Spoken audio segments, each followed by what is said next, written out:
Panibagong cute and adorable dog naman ang bibida sa ating umaga. Pero bago yan, panoorin muna natin to.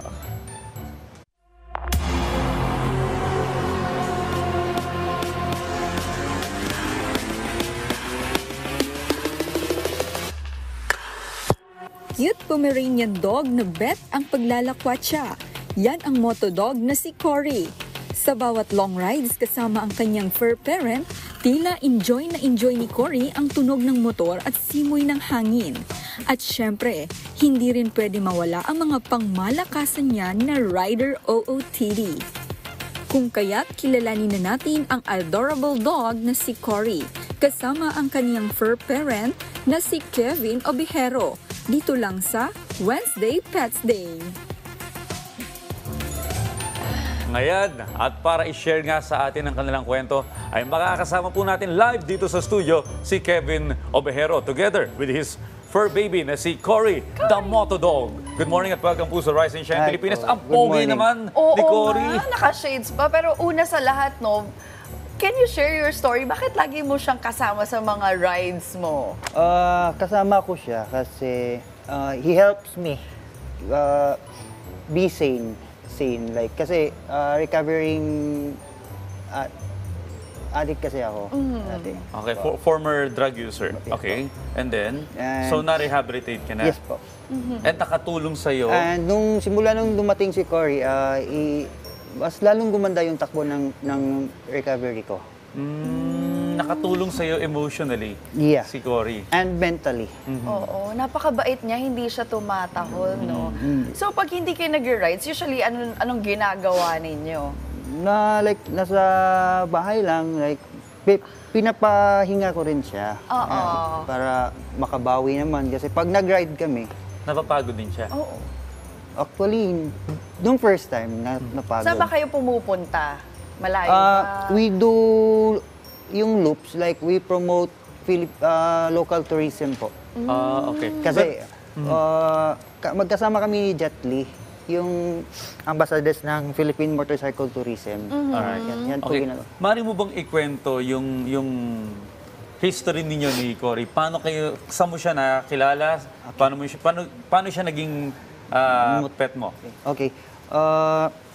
Bale, fourth owner ako ni Cory. Fourth? Kasi yung first and second daw kasi nag-migrate din nila. Tapos yung previous owner,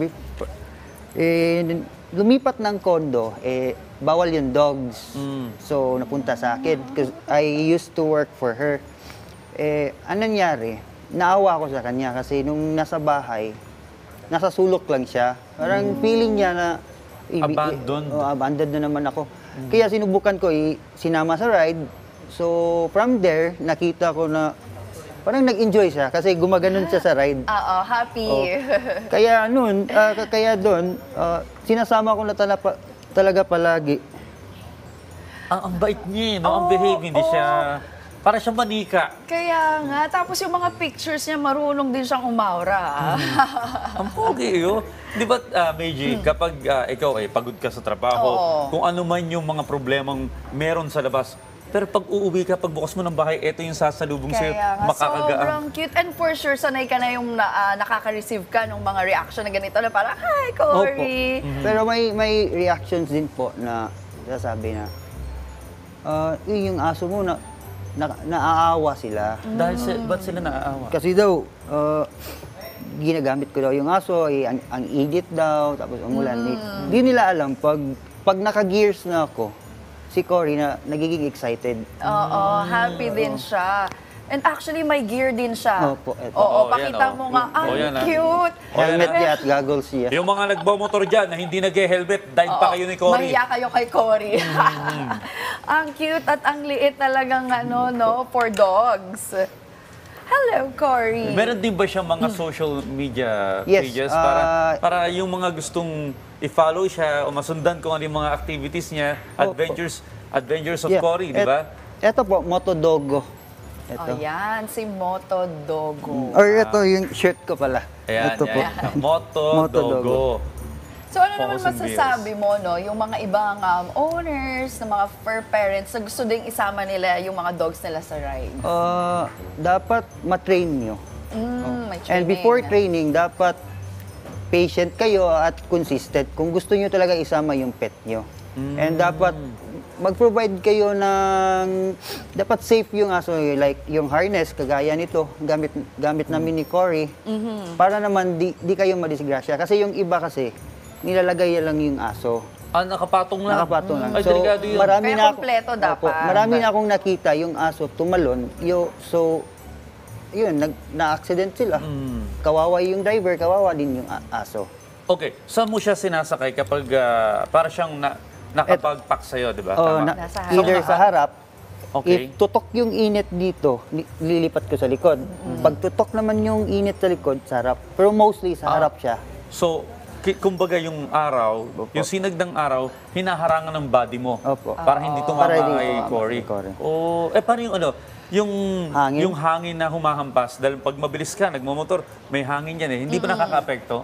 Hindi, actually, yan yung gusto gusto niya kasi nila. gumaganon siya May eh. hangin Gumaganon talaga. siya. Kasi di ba iba yung ibang dogs, yung lumalabas pa nga sa window para ano talaga yung hangin sa labas. Paano mo naman inaalagaan tong si Cory? Kahit mukha naman siyang hindi na dapat alagaan. Parang kaya niya na yung sarili. Oo nga. Pero paano mo siya inaalagaan? In what ways? Kinakausap ko po. Kinakausap mo. Oo. Tapos, proper diet lang din. Like, Pomeranian eh, di ba? Pomeranian po. Pomeranian, okay. Hindi naman siya magastos sa food. Hindi naman maarte Di sa naman food. kasi maliit. Maliit So, na aso. maliit din yung... Pero yung klima, kaya napakainit ng panahon ngayon. Oo, Kailangan ba niya naka-aircon? Oo O ano? nga. Dati po, aircon talaga siya. Eh, nung napunta sa akin, kasi mainit na yung climate natin. So, unti-unti ko siyang sinanay. Ngayon nga di ba, sobrang init. Nasanay din siya. Palagay ko chick magnets yan eh. Kaya si nga, Cory, parang, kapag ikaw naglakad ka ng mall, kasama mo si Cory, ang daming lalapit sa yung mga girls. Alam, pogi ng ano eh. Oo, Ang pogi sobrang ni Cory eh. babe pa. Alright, thank you very much, Kevin and Cory, sa pagbibigay ninyo ng oras this Wednesday. Naku, marami tayong viewers na napasaya, even us here sa studio. Thank you once again and stay safe. Thank you.